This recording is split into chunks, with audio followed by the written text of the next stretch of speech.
وَقَضَى رَبُّكَ أَلَّا تَعْبُدُوا إِلَّا إِيَّاهُ وَبِالْوَالِدَيْنِ إِحْسَانًا إِمَّا يَبْلُغَنَّ عِندَكَ الْكِبَرَ أَحَدُهُمَا أَوْ كِلَاهُمَا فَلَا تَقُل لَّهُمَا وَقُل لَّهُمَا قَوْلًا كَرِيمًا وَاخْفِضْ لَهُمَا جَنَاحَ الذُّلِّ من الرحمت وقل رب ارحمهما كما ربياني صغیرا۔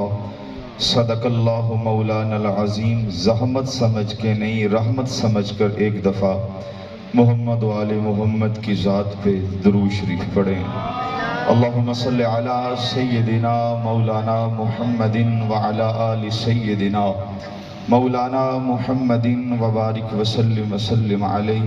صلاۃ والسلام علیک یا سیدی یا رسول اللہ وعلی آلک واصحابک یا سیدی یا جد الحسن والحسین۔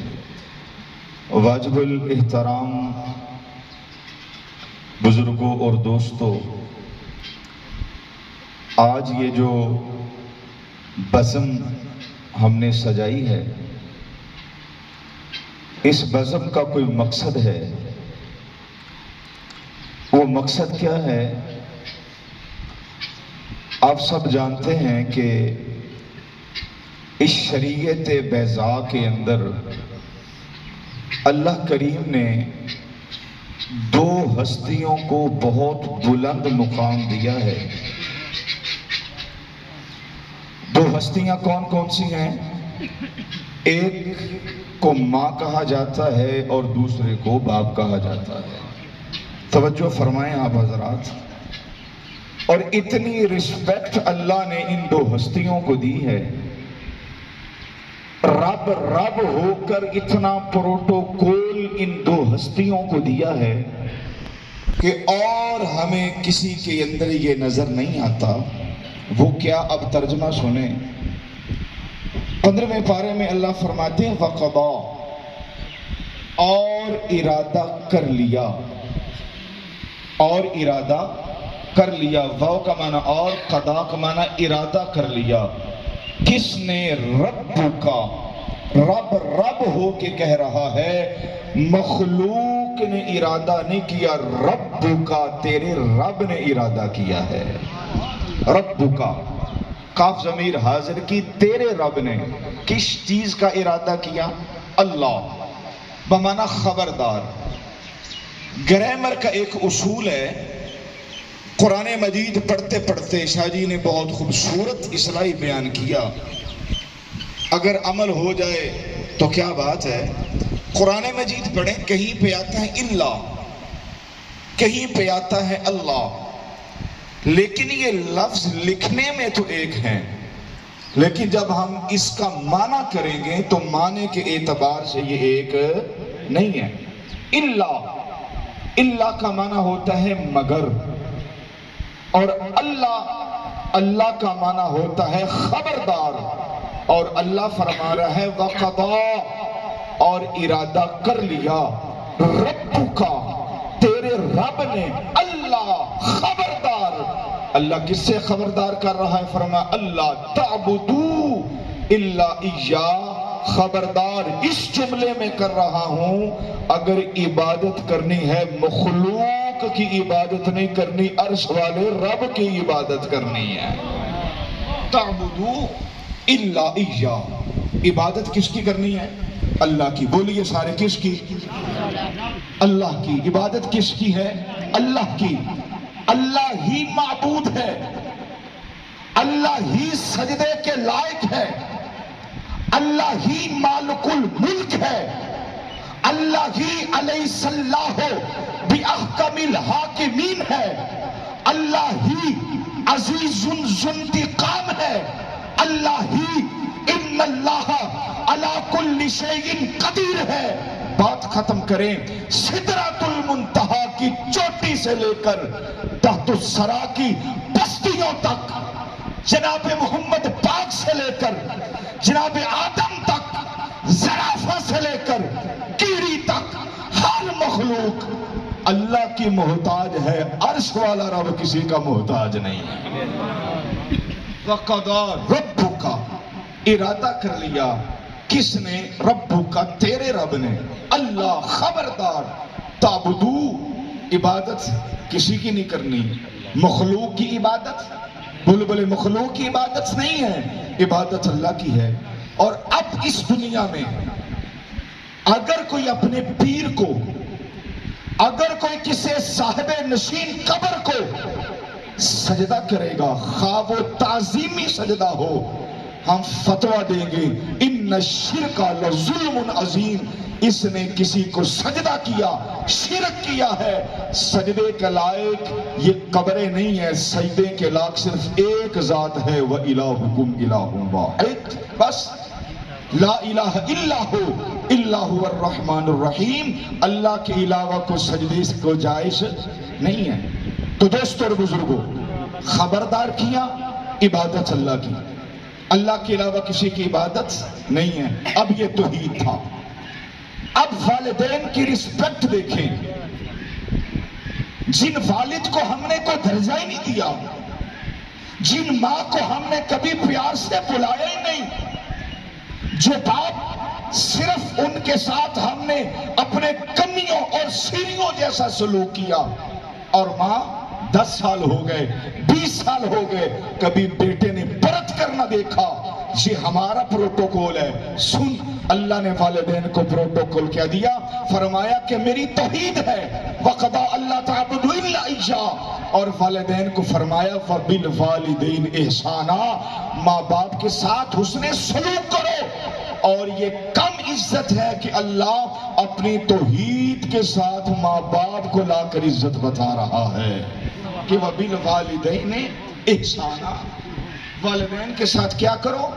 احسان کرو، حسن سلوک کرو. پھر فرمایا اما یبلغن، اگر وہ پہنچ جائیں، عندک الکبر، بڑھاپے میں، احدہما، ایک پہنچ جائے، او کلاہما، یا دونوں پہنچ جائیں، وقل لہما. پھر جب ماں باپ سے بات کرنی ہے نا، جھڑکنا نہیں ہے. وَقُلْ لَهُمَا قَوْلًا كَرِيمًا، جب بھی ماں باپ سے بات کرنی ہے پیار والی کرنی ہے، محبت والی کرنی ہے. آگے فرمایا اُفٍ وَلَا تَنْهَرْهُمَا. یہ جو اف ہے، ذرا جا کے میں ترجمہ کروں. اف، یہ میرے کپڑے پہ کوئی چیز بیٹھ جائے، میں کرتا ہوں، یہ جو پھونک ہے اس کو کہتے ہیں اف. اللہ کہتے ہیں اُفٍ وَلَا تَنْهَرْهُمَا، خبردار والدین کو اونچی آواز سے پھونک بھی نہیں مارنی. اُفٍ وَلَا تَنْهَرْهُمَا وَقُلْ لَهُمَا قَوْلًا كَرِيمًا. میں اگلا جملہ بولوں. حضرت امام حسن مجتبی علیہ السلام جب سیدہ کائنات سے بیٹھ کر کھانا کھاتے، سیدہ کائنات کے ساتھ کھانا کھاتے تو ہاتھ اٹھا لیتے، عرض کرتے اماں جان میں آپ کے ساتھ کھانا نہیں کھاؤں گا. فرماتے شہزادے کیا بنا؟ فرمایا اماں میں یہ بھی بے ادبی سمجھتا ہوں جس لقمے کے لیے آپ ہاتھ بڑھائیں کہیں میرا ہاتھ پہلے نہ اس کی طرف پہنچ جائے. یہ ان کی تربیت تھی. یہ ان کی کیا تھی؟ تربیت تھی. تو دوستان محترم، عرش والے رب نے ہمیں اپنے والدین کی عزت و احترام کرنا سکھایا. فرمایا وَقَضَىٰ رَبُّكَ أَلَّا تَعْبُدُوا إِلَّا إِيَّاهُ وَبِالْوَالِدَيْنِ إِحْسَانًا. آج میں ان حضرات سے پوچھنا چاہتا ہوں جن کے ہاتھوں کے اندر آج وزارت کا قلم ہے، بوڑھے ماں باپ کو انہوں نے بھلا دیا. آج میں ان پولیس مینوں سے پوچھنا چاہتا ہوں جن کے شولڈروں کے اوپر اپنا 2-2 3-3 ستار ہے، جن کے بازوؤں کے اوپر تلواروں کے نشان ہے، جن کے اپنا کندھوں کے اوپر ستار کے اپنا نشان ہے، انہوں نے اپنے بوڑھے والدین کو اپنا بھلا دیا.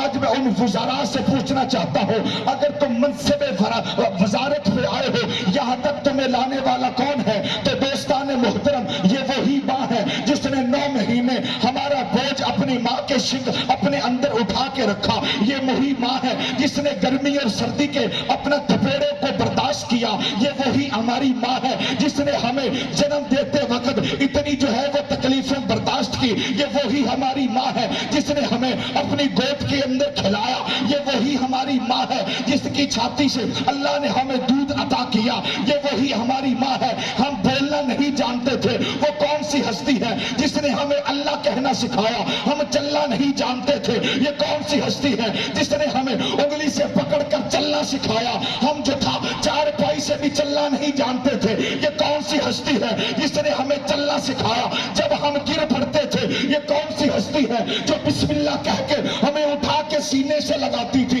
یہ کون سی ہستی ہے اپنے کاندھوں پہ اٹھا کے کبھی مسجد کے اندر چھوڑ کے آتی؟ یہ کون سی ہستی ہے ہمیں تیار کروا کے کبھی سکول کی دہلیز پہ لے کے جاتی؟ یہ کون سی ہستی ہے بچہ سکول چلے جاتا اور جھولیاں اٹھا اٹھا کے دعائیں مانگتی، اللہ میرا بیٹا سکون سے گھر آئے، میرا بیٹا جو ہے وہ خیال سے گھر آئے؟ یہ کون سی ہستی تھی جو اپنے اولاد کے لیے ہاتھ اٹھا کے دعائیں مانگتی؟ بچے کی جوانی کے لیے دعائیں مانگنے والی کون تھی؟ وہ تیری ماں تھی۔ تجھے افسر بنانے کے لیے سر کو سجدے کے اندر رکھ کر ساری رات رو رو کے اللہ سے تیری کامیابی کی دعا مانگنے والی کون تھی؟ وہ تیری ماں تھی۔ آج تو اگر پولیس مین بن گیا یہ تیرا کمال نہیں ہے، تیرے پیچھے تیری ماں کی دعا ہے۔ اگر تو آج وزیر اعظم بن گیا یہ تیرا کمال نہیں ہے، یہ تیری ماں کی دعا ہے۔ اگر تو اپنا کسی ماحول میں جا کر عزت پا گیا یہ تیرا کمال نہیں ہے، یہ تیری ماں کی دعا ہے۔ تو دوستان محترم، میرے مدینے والے مصطفیٰ نے ارشاد فرمایا، سن لو سن لو سن لو، 70 نبیوں کی دعا اتنی جلدی اللہ کی بارگاہ میں قبول نہیں ہوتی جتنی جلدی اولاد کی دعا، اولاد کے حق میں ماں باپ کی دعا اللہ کی بارگاہ میں قبول ہوتی ہے۔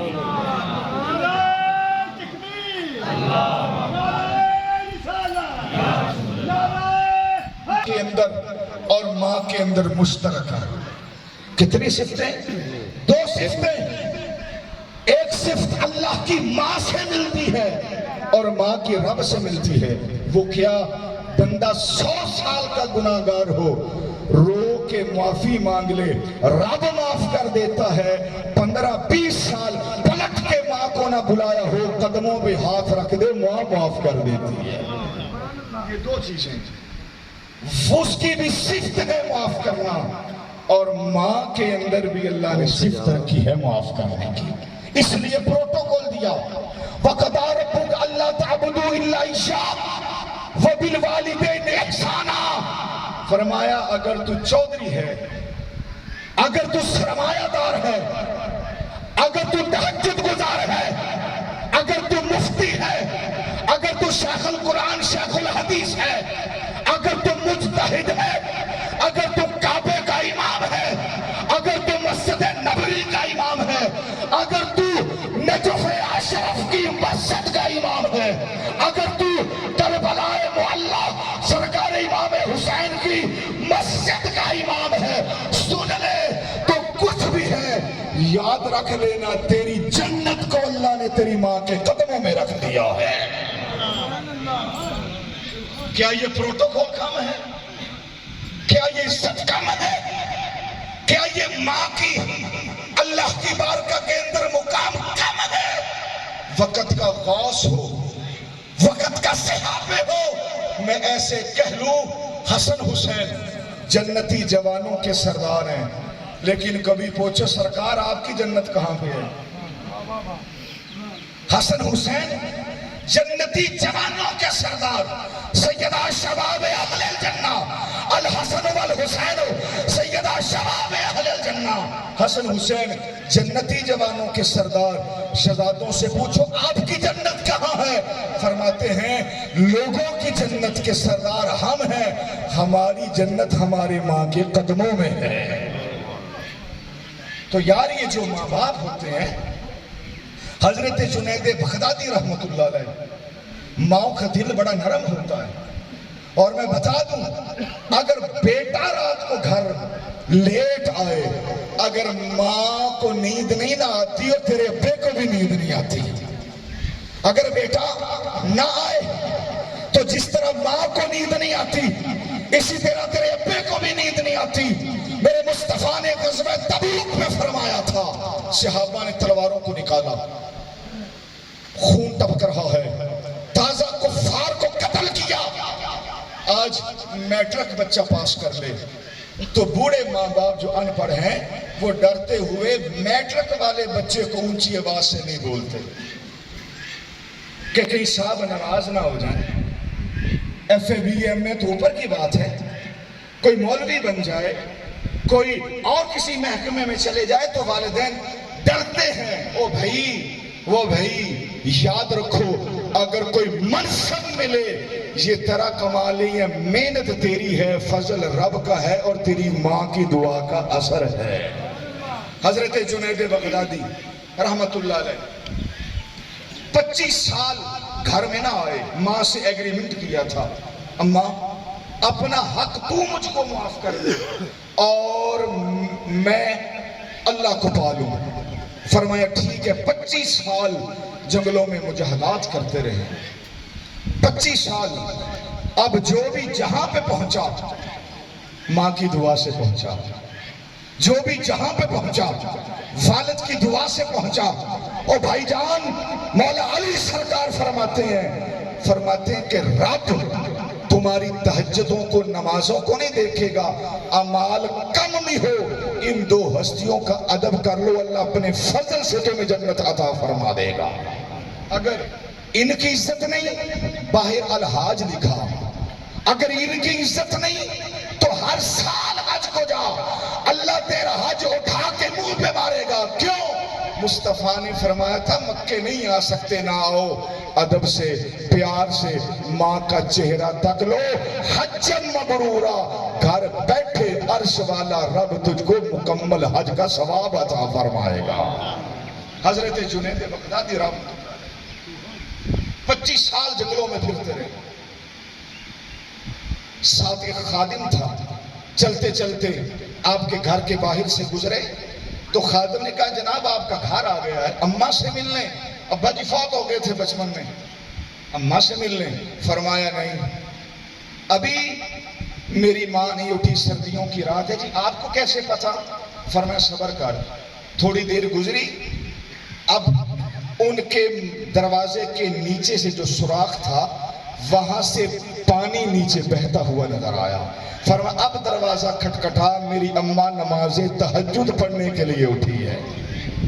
جب ہماری ماؤں کی کوکیں، جب ہماری ماؤں بہنوں کا کردار غلط ہوا، جب ہماری مائیں اور بہنیں اور میرے یہ بھائی انہوں نے رشتوں کا تمسخر اڑایا، جب ہم نے اپنی مسلمان بہنوں کی عزتوں کو اچھالا، جس بہن نے شادی شدہ ہونے کے باوجود غیر محرم مرد کے ساتھ اپنا تعلق رکھا، اپنی کوکھ کو اس نے حرام کر لیا، اس کی گود کے اندر چور، ڈاکو، ڈکیت، رہزن تو پیدا ہو سکتا ہے، قرآن کا قاری پیدا نہیں ہو سکتا. اور جن ماؤں نے اپنی کوکوں کو ٹھیک کیا، جن ماؤں نے اپنے آپ کی حفاظت کی، جن ماؤں نے اپنے آپ کو اللہ رسول کی بارگاہ میں جھکا دیا، دوستو پھر انہی کی گود کے اندر کبھی عبد القادر جیلانی پیدا ہوا، کبھی محمد بن قاسم پیدا ہوا، کبھی یوسف التمش پیدا ہوا، کبھی محمود غزنوی پیدا ہوا، کبھی سلطان صلاح الدین ایوبی پیدا ہوا. مقصد کیا ہے؟ نبی نے فرمایا کہ بچے کی پہلی دستگاہ ماں کی گود ہے. یہ گودیں صاف ہوں گی تو اپنا درس کا اثر ہوگا. 25 سال گزر گئے، نیچے سے پانی نکلا، دروازہ کھٹکھٹایا، اماں اندر تھی، بیٹا باہر تھا. اور بھائی ماں کا دل بڑا نازک ہوتا ہے، کبھی اونچی آواز سے نہ بلانا. باپ اگر بوڑھا ہو گیا تو کیا ہوا، تیرا کل بنانے کے لیے اپنا آج اگر کسی نے داں پہ لگایا ہے تو تیرے ابے نے لگایا ہے. اپنی کمر کو جھکا لیا، اپنی آنکھوں کو بینائی کو کم کر لیا. کس کے لیے؟ اولاد کے لیے. اگر یہی اولاد اٹھ کے باپ کے گلے پڑے، اگر یہی اٹھ کے باپ کو کہے ابا تو ہمارا کیا تو نے کیا ہے، اگر یہی اولاد کہے ابا تیرا تو دماغ خراب ہو گیا، ذرا آرام سے بیٹھ، تو یاد رکھنا، یاد رکھنا، یاد رکھنا، جب یہ بات ہوتی ہے ادھر ماں باپ کا دل ٹوٹا، مدینے والے مصطفیٰ سے فرمان آیا ایسا نالائق بچہ، ایسا نالائق بندہ اگر 70 بار بھی خانہ کعبے کا طواف کرے اللہ اس کو قبول نہیں کرے گا جس نے دکھ سے اپنے باپ اور ماں کا ایک آنسو آنکھ سے نکالا۔ ہم نمازیں بھی پڑھتے ہیں، ماں باپ کی ویلیو کوئی نہیں، تقریریں بھی کرتے ہیں، میں باہر بھی قاری مفتی ہوں، گھر میں جاؤں تو پھر میں کہوں جی مجھے جی جی کر کے بلانا چاہیے، نہ، خیال کر تیری جنت مولوی صاحب ماں کی قدموں کے نیچے ہے۔ حضرت جنید بغدادی کی بات کر کے میں ختم کرتا ہوں۔ 25 سال گزرے، ماں اندر تھی، جنید بغدادی نے دروازہ کھٹکھٹایا، اب سننا ماں کے دل کا حال۔ 25 سال گزر گئے، کوئی رابطہ نہیں ہے۔ اندر اماں تھی، باہر یہ تھی، دروازہ بند تھا، کنڈی کھڑکی، اندر سے کہا بیٹا جنید صبر کر میں ابھی کنڈی کھولتی ہوں۔ ہل گئے۔ ساتھ والے مرید نے کہا جناب 25 سال ہو گئے، ماں کو کیسے پتہ چل گیا جنید آیا ہے؟ ماں نے کنڈی کھولی، فرمایا یہ 25 سال ہے، اگر 100 سال کے بھی بعد آتا ماں کو پتہ ہوتا ہے بڑے بیٹے کی کنڈی کھڑکانے کی سر کیا ہے، درمیان والے کی کیا ہے اور چھوٹے کی سر کیا ہے۔ یہ خاصیت دل میں حس جو ہے یہ اللہ نے رکھی ہے۔ تو دوستو اور بزرگوں، ماں باپ کا قدر کرو، جن کی ہیں ان کے قدموں پہ ہاتھ رکھ دو، اور خدا کی عزت کی قسم یہ یہاں پہ راضی ہو جائیں، مدینے میں نبی راضی ہو جائے گا، عرشوں پہ ہمارا رب راضی ہو جائے گا۔ اگر ان کو ناراض کیا تیری نمازیں قبول نہیں، اگر ان کو ناراض کیا تیرا حج قبول نہیں، اگر ان کو ناراض کیا تیری 11ویں 12ویں نیازیں میلاد مجالس قبول نہیں۔ قبول تب ہوگی ان کو مان جن کو عرش والے رب نے منوایا ہے۔ وَبِالْوَالِدَيْنِ إِحْسَانًا اما یبلغنا، جب یہ پہنچے دونوں عندک الکبر، یا ان میں سے ایک احدہما او کلاہما فلا تقل لہما وقل لہما قولا کریما، بات کرو تو پیار سے، واخفض لہما جناح الذل، ان کے لیے اپنے رحمت کے بازو پھیلا دو، من الرحمہ رحمت کے، وقل رب ارحمہما کما ربیانی صغیرا، جب یہ مر جائیں تو اللہ سے دعا کیا کرو یا اللہ جس طرح انہوں نے بچپن پہ مجھ پہ رحم کیا، اللہ اب تو ان کی قبروں پہ رحم فرما۔ اللہ کریم کی بارگاہ میں دعا ہے اللہ تعالیٰ یہ تمام ایصال ثواب جو ہم نے پڑھا، جو ہم نے سنا، اس کو اصغر صاحب ہیں اور بھائی جتنے بھی ان کے نام نہیں آتے، ان کی والدہ صاحبہ کی روح کو اللہ پہنچائے، ان کی قبر کو اللہ جنت کا باغ بنائے، اور ان بھائیوں نے جو اپنی والدہ کی خدمت کی اللہ بہترین ان بھائیوں کو ان کا صلہ عطا فرمائے۔ آمین آمین آمین وما علیہ الا البلاغ المبین۔